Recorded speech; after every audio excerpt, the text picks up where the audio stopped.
නමෝ තස්ස භගවතෝ අරහතෝ සම්මා සම්බුද්දස්ස අතිගෞරවනීය මහා සංඝරත්නයන් අවසරයි සද්ධා බුද්ධ සම්පන්න පින්නතිනි පින්නත් දර්දරියනි අද අප බලාපොරොත්තු වන්නේ සත්‍ය බෝධිපාක්ෂික ධර්ම පිළිබඳව ඒ ධර්ම කාණ්ඩේ සතර සතිපට්ඨානයට අයිති කායානුපස්සනා සතිපට්ඨානයේ මුල් කරගෙන ආනාපාන සති භාවනාව මුල් කර ඒ පිළිබඳව විග්‍රහය කරගන්නයි. මුලදී අපි විග්‍රහ කරපු ආකාරයෙන් ආස්වාද ප්‍රස්වාස කියන වචනේ අර්ථ දෙකක් පෙන්වුවා. එකක් තමයි නාසයෙන් ගන්න වාතය ආස්වාද කිරීම සහ ප්‍රස්වාස කිරීම. ඒ වගේම මේ ආර්ය විනී තිබෙන්නා වූ ආස්වාදයක් ගැන පෙන්වුවා, ප්‍රස්වාසයක් ගැන පෙන්වුවා. හැබැයි ඒක වායුවක් නෙවෙයි කියලා පෙන්වුවා. අපි විසින් කරන්නා වූ පහකලේතු පාප සංඛාරය පහ කර හැරීම, පස්වාස කිරීමක්. ඒ වගේම යථා බෝධිය ලැබීමට අවශ්‍ය කරන්නා වූ ආර්ය ධර්මයේ තවත් ආර්යසාංග මාර්ගයේ ආස්වාද කිරීමක්. මෙන්න මේ බඳු ආස්වාදයක් සහ ප්‍රස්වාසයක් මේ ශාසනයේ තිබෙනවා. හැබැයි මේ අර්ථය වැහිලා තියෙනවා. ඒ වැහිච්ච නිසා අර්ථ වැඩගත් ආස්වාදයක් සහ ප්‍රස්වාසයක් අපට වෙලා ගිහින් තියෙනවා. අතුරුදන් වෙලා තියෙනවා. අද අපි දැනගන්න ඕනේ අන්නේ ආස්වාදයයි ප්‍රස්වාසයයි දෙක තෝරගන්න. එහෙනම් මොනවද ආස්වාද කළ යුත්තේ? ආර්ය අෂ්ටාංගික මාර්ගයේ ආස්වාද කළ යුතුයි. මිත්‍යා දිට්ඨි, මිත්‍යා සංකප්ප, මිත්‍යා වාචා, මිත්‍යා කම්මන්ත ආදී වශයෙන් යෙදෙන අනාර්ය අෂ්ටාංගික මාර්ගයට යමක් ඇයිද? ඒ අයිති දේවල් පස්වාස කළ යුතුයි. නැත්නම් අසුරු කළ යුතු සහ පහ කළ යුතු ධමයක් තියෙනවා. මෙන්න මේ අසුරු කළ යුතු ධම දැනගෙන අසුරු කිරීමක්, පහ කළ යුතු ධම දැනගෙන පහ කිරීමක් කියන මෙන්න මේ මූල ධර්මයේ තේරුම් අරගෙන. මෙබඳු ආනාපාන සතියක් මේ ශාසනයේ තිබුණා. නමුත් ඒකේ අර්ථය වෙහිලා තියෙනවා. ඒ නිසා අපිට බාහිර ලෝකේ නැත්නම් බාහිරව කරන්නා වූ ආස්වාද ප්‍රස්වාසයක අදහසක් පමණ අරගෙන ඒ අදහසින් නිවන් බලාපොරොත්තු වෙන භාවනාවක් කරන නිසාම අපිට මොකද වෙලා තියෙන්නේ? අද පිළිතුරක් දෙන්න බැරිලා තියෙනවා. ඒක නිවන් මාර්ගක් වෙන්නේ කොහොමද අහපුවාම මෙහෙමයි ඒක නිවන් මාර්ගක් වෙන්නේ කියලා දෙන්නේ. ඒ නිසා මොකද කරන්නේ? බොහෝ අය කියනවා ටික වෙලාවක් සමතේ වෙලින්ද ආනාපාන සතිය වඩලා ඊට පස්සේ විදර්ශනා වඩන්නේ. දැන් මෙහෙමත් අදහස් දෙනවා. හැබැයි බුදු පියාණන් වහන්සේ දේශනා කර තියෙන්නේ මේ ආනාපාන සතියේ කායානුපස්සනාව හැටියට. මේ ආනාපාන සතිය වඩලා නිවන් අවබෝධ කරගන්න පුළුවන් කියලා දේශනා කරලාම කියනවා. එහෙනම් මේ ආනාපාන සතිය යථා භූතයට අනුපාඩුවක් තියෙන්න බෑ. එහෙනම් ඒකේ මොකක්ද තියෙන වෙනස කියලා අපි බලා ගන්න ඕනේ. බුදුරජාණන් වහන්සේගේ ආනාපාන සතියේද අරිය විහාරයේ, ධම්ම විහාරයේ, තථාගත විහාරයේ කියලා කියනවා.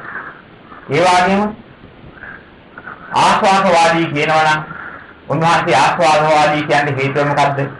සාතුම් මාර්ගඵල සංඛ්‍යාත උත්තම ආස්වාදයෙන් ආස්වාදක වූයේ එම ආස්වාදයේ සඳහා දහම් දෙසන්නේ එයින් සවවරුදු හික්මවන්නේ කියන මේ සත්‍ය කරුණයි.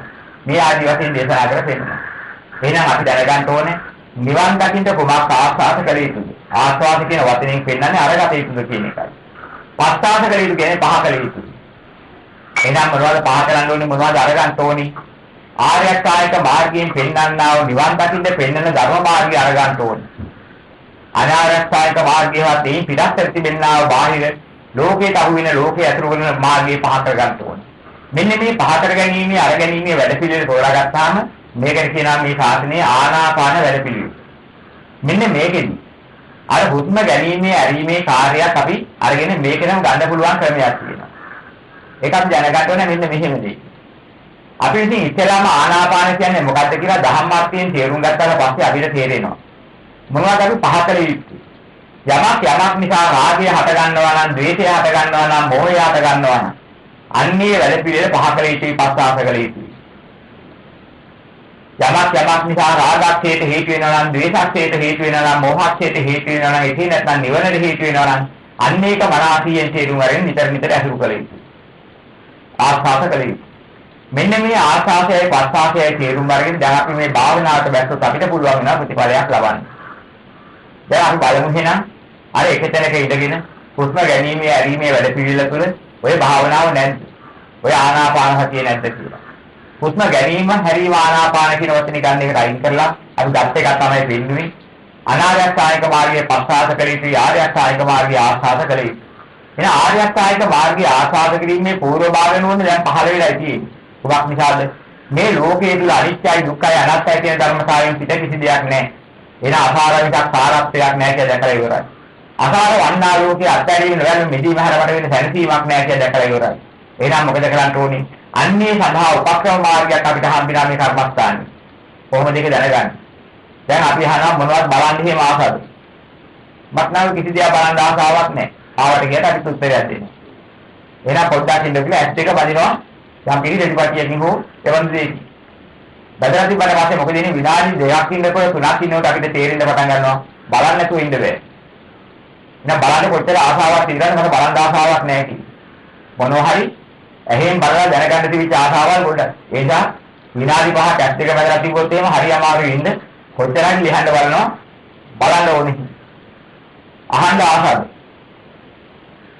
මම නම් අහන්න කිසි ආසාවක් එහෙම එකක් නැහැ කියනවා. කන් දෙකට ඕඩියක් ගහලා තිබ්බොත් එහෙම විනාඩි 5ක් ඇහෙන්නේ නැති වෙන්න. අන්න අමාරුව තේරෙනවා මම කොච්චර අහන්න ආසාවෙන්ද තව ඉන්නේ කියලා. මෙන්න මේ ආකාරයෙන් අපේ ශරීරය තුල මේ අහන්න ආසාව බලන්න ආසාව මෙන්න මේ වගේ. සාගයේ මුල් කරගෙන මොනවද කරන්න ආසාවද කියලා අහුවෝ. අනේ මට නම් එහෙම ආසාවක් නැහැ. මට නම් දැනගන්නවත් එහෙම එකක් නැහැ කියලා කියන්න පුළුවන්. නමුත් දැන් ඕන ඕකට ප්‍රතිකාරයක් තමයි තියෙන්නේ. එකතැනකට වෙලා ඉඳගෙන කරන්න පුළුවන් වැඩ පිළිවෙලක් තියෙනවා. මොකද්ද කරන්නේ? සාගය නිසා, දේශේ නිසා මගේ හිත මගේ ක්‍රියාවලියක් මෙතෙක් කල් තිබුණාද නැද්ද කියලා මම හොයා ගන්නවා මේ පරීක්ෂණී කියලා හරියට. එකතැනකට වෙලා ඉඳගෙන අරණ්‍යයක රුක්මුලක ශුන්‍යාකාරයක හෝ වේවා. මේක ක්‍රමයක්. අරණ්‍යගතෝවා, රුක්මුලගතෝවා, ශුන්‍යාකාරගතෝවා, නිසීදති පල්ලංකම්. මේ කෙරෙහිලා එළමිනිය කොටාගෙන ඉඳගෙන හරි කවන්න අපි හිමින්නවා කියපු ඉස්සෙල්ලා මුලදී ගම්ම වෙති. ඉහි උදුම් කායම් කය තිරජු කරගෙන අනිදාය පරිමුඛං සතින් උපට්ඨ වේත්වා කියලා මේ සිහිය පෙරටු කරලා පිළිහිටවාගෙන දැන් හුස්ම ගැනීමේ ඇරීමේ වැඩ පිළිවෙලට අපි යෙදෙනවා. සතෝ වාසසති සතෝ පස්සසති කිය සිහියෙන් ආස්වාද කරනවා සිහියෙන් පස්සාස කරනවා කියලා ඒකට යෙදෙනවා. හැබැයි දැන් මෙතෙන්දි හුස්මට ආස්වාද ප්‍රස්වාස කියන වචනෙන් එහා තවත් ආස්වාද ප්‍රස්වාසයක් අපි දැනගෙන ඉන්නවා. මොකද්ද? ලෝකේ රාගයෙන් දේශයෙන් අපි යමක් ඇතුල් කරා නම් මගේ කය ඒකට ක්‍රියාත්මක කරා නම් දැන් මට ඒකට අවස්ථාවක් නෑ මං ඉන්නේ එක තැනක ඉඳලා මේ හුස්ම හැරලා. හුස්ම ගන්නවා අරිනවා එතන ඉඳ තියාගන්න. දැන් වෙන එකකට මම හිතියාවක් නැතුවහම මට රාග සංකල්පනා එනවද? රාග ක්‍රියාවන් නිකම්ම හටගන්නේ නෑ. ඉතල රාග සංකල්පනාවක් මතුවේලා. මේ සංකල්පනාව ඔස්සේ මනස ක්‍රියාත්මක කරලා එහි බලවත්කම නිසා මම මේක කරන්න ඕනේ ඒ සඳහා යන්න ඕනේ එන්න ඕනේ කටයුතු කරන්න ඕනේ කියන හිතක් එනවා. අන්නේ ආවට පස්සේ තමයි ඒකට කය ක්‍රියාත්මක කරන්නේ. අන මුලාහු වෙනවා දැන් ඔතෙන්දී. නෑ රාග සංකල්පනාවට මම ඉඩ දෙන්නේ නෑ. ඒ වගේ ද්වේෂ සංකල්පනාවට ඉඩ දෙන්නෙත් නෑ. එහෙනම් මං ඉන්නේ ආස්වාද ප්‍රස්වාස අරමුණක. ඇයි ඒක අරමුණේ ඒක අල්ලගන්න නෙමෙයි මට ඒක අල්ලන්නත් දෙයක් නෑ කියලා දකින්න ඕනේ. අල්ලගත්තොත් ලෝකේ. ආස්වාද ප්‍රස්වාසේ නමුත් අල්ලගත්තේ ලෝකේ එකක් නා ලෝකෙ මිදෙන්න බෑ ලෝකේ අල්ලගෙන. අන්න ඒකෙන් දකින්න ලෝකෙ මිදෙන්න නා ලෝකේ අපාරින්න ඕනේ අපාරප්පේ දකින්න ඕනේ. එහෙනම් අපි මොකද මේ ආස්වාද ප්‍රස්වාස අරමුණේ හිත තියාගත්තේ? නිතරම මේ හිත රාගානුකූලව හිතනවා දේශයට අනුව හිතනවා. හිතලා ඒක ප්‍රගුණ කරගෙන රාගකාරකට ක්‍රියා කරනවා දේශකාරකට ක්‍රියා කරනවා. අන්න ඒවා මල්ලඟ තියනවාද? මල්ලඟ වතුවේදී හේතු තියනවාද කියලා. තමා කරන පරිශ්‍රණයක් ඔන්නෝතෙන්දී ඔප්පු වෙනවා. මට කොච්චරක් හිත එනවද? මෙන්න මෙහෙම දෙයක් කියන්න හිතෙනවා කරන්න හිතෙනවා. මට වයින් හිතෙනවා කෙනෙකුට දොස් කියන්න හිතෙනවා. දැන් මේ භාවනාව නවත්තලා ගිහින් කියන්න හිතෙනවා. දොස් කියන්නත් හිතෙනවා. හරි කම්මැලි මෙතන ඉඳලා බෑ. මට මේ ආස්වාදයන් විඳින්න යන්න හිතෙනවා. මෙන්න මේ වගේ ආස්වාදයන් සඳහා කය ක්‍රියාත්මක කරවන්න. මනවරණ රූප, මනවරණ ශබ්ද, මනවරණ ගන්ධ, මනවරණ රස, මනවරණ ස්පර්ශ. ලැබීම සඳහා මේ කය ක්‍රියාත්මක කරවන්න බලාපොරොත්තුවක් අදහසක් ඇති වෙනවා නම් මොකද වෙන්නේ? මෙන්න මේවා තමයි පස්සාස කළ යුතු. මෙන්න පස්සාස කළ යුතුදී අහු වෙනවා තෙන්දි. මොකද ඒවා කරන්න නිදහසේ ඉඩකට හම්බ වෙනවා නම් එහෙම එකකට වගේ බලාපොරොත්තුවක් තියනවාද කියලා දැනෙන්නේ. අර ඇස් දෙක වැදලා තිබ්බ පුද්ගලයාට බැලීමේ ආසාව මතුවලා ඉන්නේ බැලපු වෙලාවට වාගේ. යන්තරක බොහොම හුදකලා විවේකීව ඉඳගෙන ඔය ආස්වාද ප්‍රස්වාද අරමුණේ හිත තියාගෙන ඉන්නවා නම් ඒකට හිත යොමු කළොත් අන්න තේරෙන්න පටන් ගන්නවා මීට වඩා මගේ හිත ඇදලා යනවා නේද මේ රාග අදහස් පස්සේ. ඒ වගේම දේශ ගති ලක්ෂණ පස්සේ ගැටෙන පැත්තට ඇදලා යනවා නේද? එහෙනම් මම වහාම මේ ක්‍රියාවල ආදීනව මෙහි කළ යුතුයි. ආදීනව මෙහි කළා ඒ අහාරයෙන් මම මිදෙන්න ඕනේ. මම ඒවට ඉඩ දෙන්නේ උත්සාහය විරිය වර්ධනය කර ගන්නවා දැයි කරනවා. එහෙනම් මම කවදාවත් මේ රාග අදහසට ක්‍රියාත්මක කියන මගේ මනස ඉඩ දෙන්නේ නැහැ. මනසට ඉඩ දුන්නොත් තමයි කාග අදහස් වල මනස ක්‍රියාත්මක වෙන්නේ. ද්වේෂ අදහසට මනස ක්‍රියාත්මක වුණොත් තමයි ද්වේෂ කටයුතු වලට කය ක්‍රියාත්මක කරන්නේ. එහෙනම් මම කය පාලනය කරනවා මෙන්න මේ ක්‍රමයට කියලා කායානුපස්සනාව පටන් ගන්නවා කය පාලනය කරන මෙන්න මේ ක්‍රමෙ. මෙන්න මේ ක්‍රමයේ කරගෙන යන්න පටන් ගත්තොත් මොකද වෙන්නේ? අන්න ඒකට අවශ්‍ය වන්නා වූ දහම ඇතුළු කරගෙන යනවා නම් උඩ මනසේ වැටෙන්න පටන් ගන්නවා. හිත පාලනය වෙනවා. කය නරක දෙයට ඇලෙන ගැටෙන දෙයට කය ක්‍රියාත්මක කරන අවස්ථාවක්. ඒ විලාසෙ මොකද්ද සිද්ධ වෙන්නේ? කාය සංඛාර වර්ධනය කරන්න බෑ. කාය සංඛාර වර්ධනය වෙනවා. වර්ධනය වෙන්නේ නැහැ වර්ධනය වෙනවා. එහෙනම් මොකද වෙන්නේ? මේ භාග භාගට ද්වේෂ භාගට විඥාණයට නැගෙන්න තිබිච්ච සත්‍ය දුර වෙලා යනවා. ඒවයි ආහාරය දුර වෙලා යනවා. සාගයට ද්වේෂයට තිබිච්ච ආහාරය දුර වෙලා ගියා නම් මොකද වෙන්නේ? සාග විඥාණය දුර්වල වෙනවා. ද්වේෂ විඥාණය දුර්වල වෙනවා. මුලදී සංවර කරගන්න බැරුව තිබිච්ච මනස මෙන්න මේ හේතු නිසා සංවර භාවයටපත් වෙනවා. සාග විඥාන ආහාරය නැති නිසා නිරෝධ වෙන නිසා. එහෙනම් ඇලීමට ගැටීමට තිබිච්ච හේතුව නිරෝධ වෙලා ගියා නම් විඥාන නිරෝධ වුණාම මොකද වෙන්නේ? ඇලීමේ ගැටීමේ විඥානයක් නැහැ. මනස එන්ටෙන්ට ආගන්තුක උපක්ලේශයන්ගෙන් සුද්ධ වෙනවා. උපක්ලේශ ඉවත් වෙවි එන්නෙන් සුද්ධ වෙන ප්‍රභාස්වර භාවයේ කරා ක්‍රියාත්මක වෙනවා. මෙන්න මේ ක්‍රියාවේ චතුර්ථ අධ්‍යානට ගමන ගමනක් තියෙනවා. මෙන්න මේ ගමනට ආපුහම කියනවා ප්‍රභාස්වරවන්නා වූ චතුර්ථ අධ්‍යානයටපත් වුණා. හුස්ම මුල් කරගෙන පටන් ගත්ත ගමන ඔහොමයි. එහෙනම් මෙතෙන්දී අපි දකිනවා පහකලේ හුස්ම නෙවෙයි, අසුරුකලේ හුස්ම නෙවෙයි. පහකලේ කෙලෙස්. ඇලීමට ගැටීමට හේතු වෙන සාග දේශ දෙක. ඒකෙන් හටගන්න ක්‍රියාවයි නතර කලේ. ක්‍රියාව නතර කරපුවාම සාග විඥාණයට ආහාර දුරු වුණා. ආහාර නිරෝධයෙන් විඥාන නිරෝධ වුණාම මොකද වෙන්නේ? විඥාන නිරෝධ නම් සාග දේශයට තිබෙන විඥානයි නිරෝධ වුනේ. එහෙනම් නාම රූප නිරෝධයි. නාම රූප නිරෝධන සලආයතන ස්පර්ශ වේදනා තණ්හා උපාදාන භවජාති ඔක්කොම දෙනම නිරෝධයි. එහෙනම් මෙන්න මේකට කියනවා නිවන් මාර්ගක් උනේ ඔහොමයි. මෙන්න මේ ටික තෝරා ගන්න ඕනේ. සාගයෙන් දේශයෙන් හිත මුදවා ගන්නට ආස්වාද ප්‍රස්වාස මුල් කරගෙන භාවනා පටන් ගන්න එක ආකාරයක්. අපි ওই ටික තියලා ඔය ධර්ම මාර්ගයේ දකින්න නැතුව ඇලෙන හැටි ගැටෙන හැටි ඇලීමෙන් ගැටීමේ ලෝකේ ගොඩ නැගෙන හැටි සාග විඥානයන්ට ද්වේෂ විඥානයන්ට ආහාර ලැබෙන හැටි මේක නවත්තන හැටි දැනගෙන හිටියේ නැත්නම් අපිට පුළුවන් කමක් නැහැ. සාග විඥානයකින් මිදෙන්න ද්වේෂ විඥානයෙන් මිදෙන්න ඕනකම තියනවා මිදෙන්න බෑ. මොකද හේතුව නිසා ඵලය හද ගන්න හැටි හේතු නිරෝධයෙන් ඵල නිරෝධ වෙන හැටි දැනගෙන ඊට අනුකූලව මෙන්න සාග විඥාන හද ගන්න හේතුව මෙන්න සාග විඥානයේ විනාශ වෙන ආකාරයේ සාග විඥානයේ හැටි විනාශකාරී සාග විඥානයේ හැටි මෙන්න මේ මාර්ගයෙන් මේක හදගත්තේ. එහෙනම් මේ සංඛාර වලට ඉඩ දුන්නේ නැත්නම් තමයි මේක නිරෝධ වෙන්නේ කියලා දැනගත්තා නම් අන්නේ මාර්ගය තමයි අපි එකතැන ඉඳලා ව්‍යාකාරයෙන් කලින් දැනගත්තේ. දැන් දැනගත්තාට පස්සේ මොකද වෙන්නේ? ඔන්න ආස්වාද ප්‍රසආස දෙකෙන් පටන් ගත්ත ගමනක් තුළ සතෝ අස්සති සතෝ පස්සසති.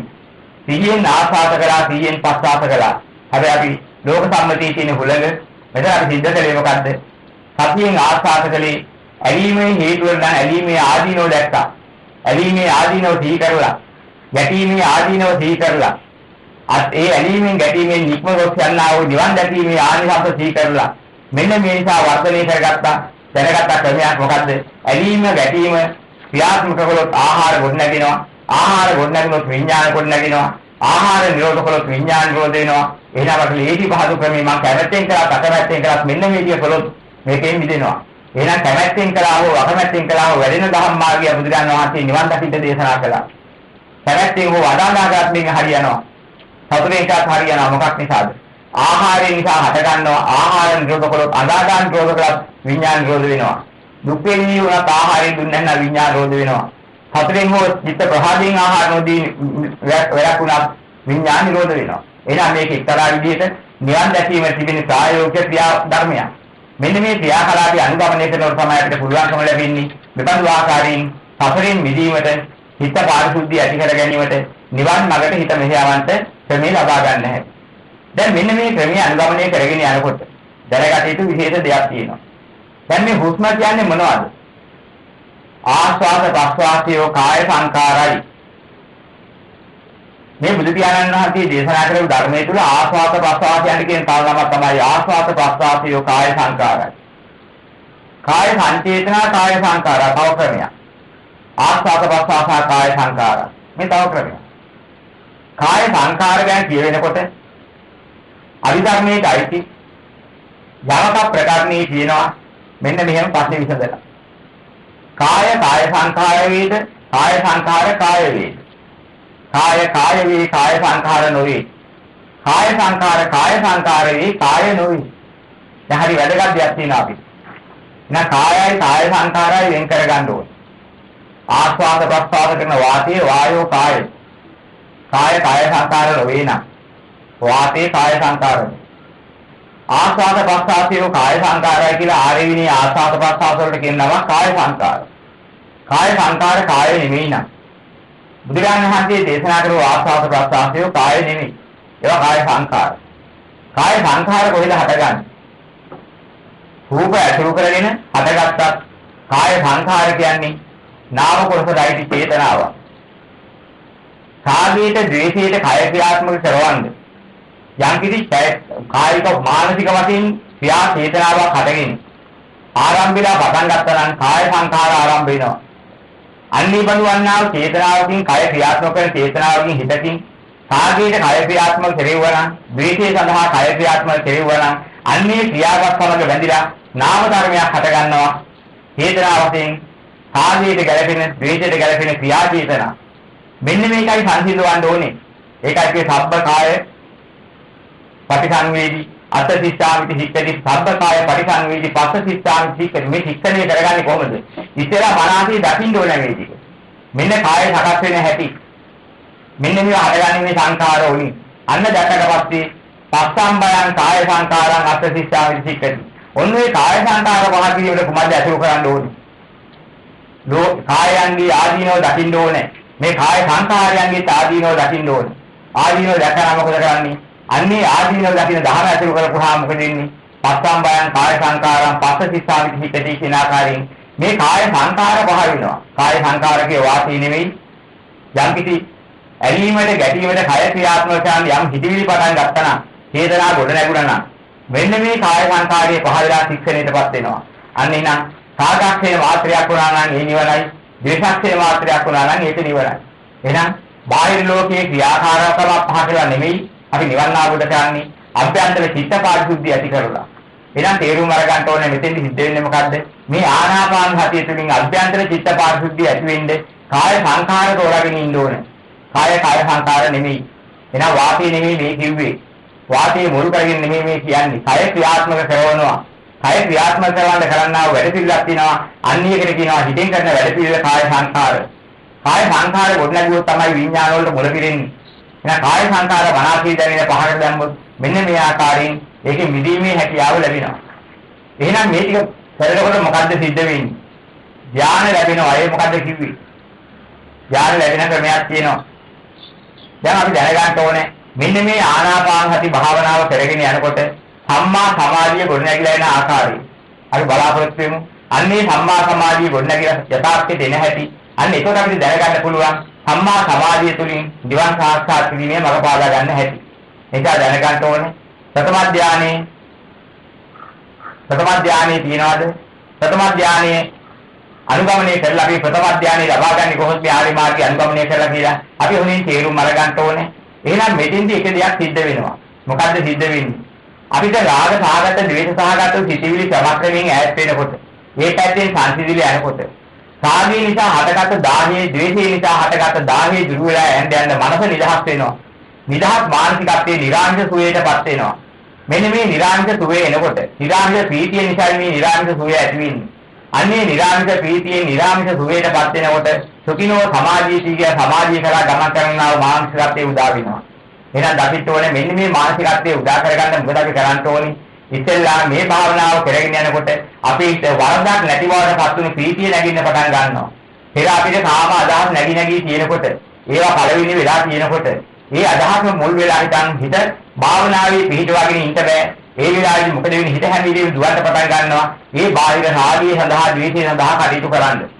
දැන් මොකද වෙන්නේ? ක්‍රමක්‍රමයෙන් මේ රාග විඥානයන්ට ආහාර නැති වෙනකොට මේ විඥාන දුර්වල වෙනවා. ඒ නිසා දැන් මනස මෙහෙයවන්නේ කායික කටයුතු අග්‍ර කරලා, ද්වේෂ කටයුතු අග්‍ර කරලා, ඒවට මෙහෙයවන්න ක්‍රියාත්මක වෙන්නේ නැති නිසා Tamanට මේ විවේකීව ඉන්න ස්වභාවයේ සැනසීමක් වෙනවා. එහෙනම් මොකද වෙන්නේ? අන්න එතෙන් සිද්ධ වෙන්නේ මොකද්ද? අර කියනවා පාප ධර්මයන්ගෙන් වෙන් වෙලා, ඒ අකුසල ධර්මයන්ගෙන් වෙන් වෙලා සවිතක්ක වූ, සවිචාර වූ විවේකයෙන් හටගත් ප්‍රීති සුඛ දෙකක් එනවා. එහෙනම් මොකද්ද සවිතක්ක, සවිචාර කියන්නේ? විතර්ක සහිත වූ විචාර සහිත වූ කියලා මේ ටිකක් තෝරන්නේ. ඒක අපි බලාපොරොත්තු වෙන ඉදිරියට අන්නේ කියනවා විතර්ක විචාර කියන මේ ටික තෝරාගෙන. ප්‍රීති සුඛ ඒකාග්‍රතාව කියන ඒවා තෝරාගෙන. මේ ආරවිනේ ප්‍රථම ධානයටපත් වෙන්නේ කොහොමද මේ භාවනාවෙන් කියන කාරණේ අපි දැන් ඊළඟට යටි අවස්ථාවක අපි විග්‍රහ කරලා දැනගමු. මේ ආකාරයෙන් අපි දැනගන්න ඕනේ මේ ආර්ය මාර්ගයේ පූර්ණේ කර ගැනීමේදී සම්මා සමාධියේ ධානය වැඩෙන හැටි, ඒ ධානවල ලක්ෂණ අපි ඒ පිළිබඳ ඉදිරියේදී සාකච්ඡා කරමු. සෑම කිල් දෙනාට යහපතක් වේවා.